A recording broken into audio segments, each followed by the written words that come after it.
নমস্কার।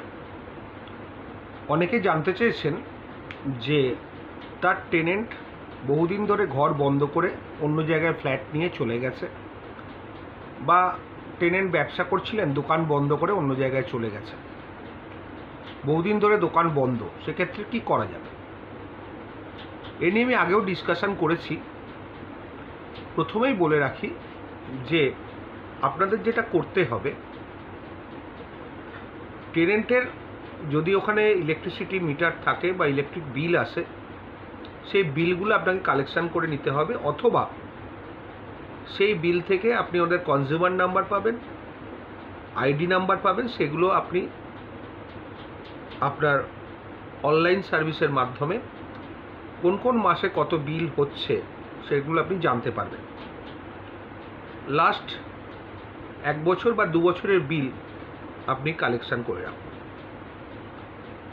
কারণ যদি দোকান বন্ধ থাকে সেখানে জিরো উঠবে, বা দোকানে যদি সামান্য কোনো আলো টালো জ্বালিয়ে রেখে দিয়ে থাকে ভেতর থেকে, ড্রিম লাইট জ্বেলে রাখে বা হালকা পাওয়ারের বাল্ব জ্বেলে রাখলো হয়তো, তাহলেও বেশি বিল উঠবে না। এইটা একটা প্রমাণ। তারপরে আপনাকে কি করতে হবে, ওখানে ধরুন 2 মাস অন্তর কিছু চিঠি পাঠালেন, সেই চিঠিটা লেফট বলে ফেরত আসবে। এরকম বছরে হয়তো 4-5টা চিঠি পাঠালেন, মানে প্রত্যেক বছর 2 বছর আপনাকে প্রমাণ করতে হবে। 2 বছরে এ বছরে 4-5টা, আগের বছরে 4-5টা, 8-10টা চিঠি পাঠিয়ে রাখলেন, দেখবেন সবকটাই লেফট হয়ে ফেরত আসছে। এইগুলো আপনার প্রমাণ হিসেবে কাজ করবে। তারপর যদি প্রেমিসেস টেনেন্ট হয়, তাহলে আপনি তার এগেনস্টে নোটিশ সার্ভিস করতে হবে। দেখবেন এক্ষেত্রে একটা অসুবিধে হচ্ছে, আপনি যখনই নোটিশ সার্ভিস করবেন সেই নোটিশটাও কিন্তু লেফট হয়ে ফেরত আসবে। কিন্তু নোটিশ যদি লেফট হয়ে ফেরত আসে, নোটিশ যদি সার্ভ না হয় অ্যাজ পার ল, তাহলে কিন্তু আপনার এভিকশন স্যুটটা কিন্তু টিকবে না। সেক্ষেত্রে আপনাকে যেটা করতে হবে, যেদিন আপনি নোটিশটা ছাড়লেন, পোস্টে দিলেন, তার নিয়মটা আপনারা জানেন, আগেও বহুবার বলেছি যে 1 ক্লিয়ার মান্থ নোটিশ চাই। যেমন ধরুন জানুয়ারি মাসে যদি আপনি নোটিশ সার্ভিস করেন, জানুয়ারি মাসের মধ্যেই ওনাকে পেতে হবে, সেইভাবেই নোটিশটা সার্ভিস করতে হবে, এবং ফেব্রুয়ারি মাসটা পুরো দিয়ে মার্চ মাসে আপনি মামলা ফাইল করতে পারবেন। মানে 1 ক্লিয়ার মান্থ, 30 দিন বা 31 দিন নয়, কিন্তু 1 মান্থ নয়, কথাটা হচ্ছে 1 ক্লিয়ার মান্থ। এই কথাটা কিন্তু মাথায় রাখবেন। সুতরাং যেদিন আপনি নোটিশটা পোস্ট করলেন, রেজিস্টার্ড পোস্ট বা স্পিড পোস্ট উইথ এডি বা রেজিস্টার্ড পোস্ট উইথ এডি, সেই দিনই ওই দোকানের সামনে সেই নোটিশটা ভালো করে পেস্ট করে আপনি দাঁড়িয়ে অন্য কাউকে দিয়ে ছবি তুলিয়ে নেবেন, জুম করে, যাতে নোটিশটা পরিষ্কার বোঝা যায় এবং আপনাকে পরিষ্কার বোঝা যায়। এবং ওই দিনই যাতে পেপারে ওই নোটিশটার পাবলিকেশান হয়, সেইটা আপনাকে ব্যবস্থা করতে হবে। 2টো পেপারে দেবেন, একটা ইংলিশ, একটা বেঙ্গলি। যদি সামর্থ্য না থাকে তাহলে একটা দিলেও হবে। এরপরে আপনাকে উচ্ছেদের মামলা করতে হবে।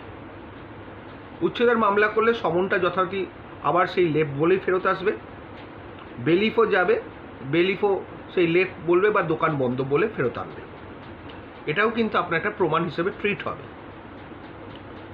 তারপরে যদি ধরুন ওরা জানতে পেরে গেল কোনো রকমে যে আপনি মামলা করেছেন, ওরা কোর্টে অ্যাপিয়ার করলো, অ্যাপিয়ার করে যদি বলে না না আমার দোকান খোলা ছিল, দোকান বন্ধ ছিল না, আমরা আসা যাওয়া করতাম ইত্যাদি ইত্যাদি, বা ঘর ফ্ল্যাটে আমরা আসা যাওয়া করতাম, টেনেন্টেড রুমে আসা যাওয়া করতাম, ফ্ল্যাট আছে তো কী হয়েছে, ফ্ল্যাট রাখতেই পারি, এক্ষেত্রে কিন্তু আইন আপনাকে সহায়তা করবে।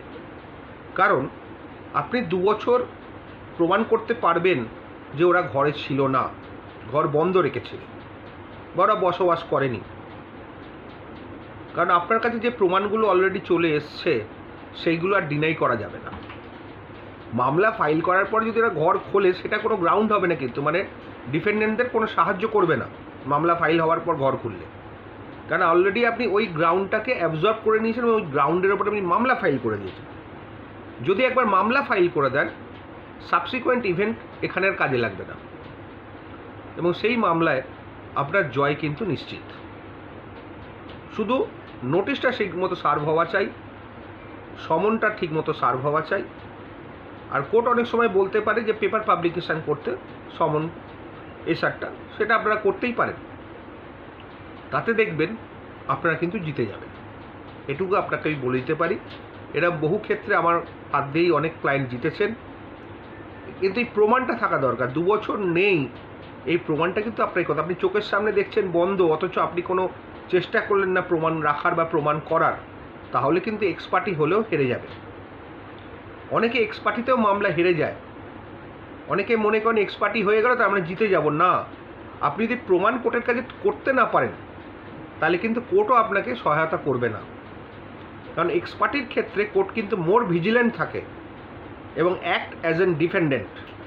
সুপ্রিম কোর্টের একটা জাজমেন্টও আছে এরকম, যখন এক্সপার্টি হবে কোর্টকে মোর ভিজিল্যান্ট থাকতে হবে এবং অ্যাক্টেড অ্যাজ এন ডিফেন্ডেন্ট, যেন তিনি ডিফেন্ড করছেন সেই মতো আপনাকে কেসটা তৈরি করতে হবে।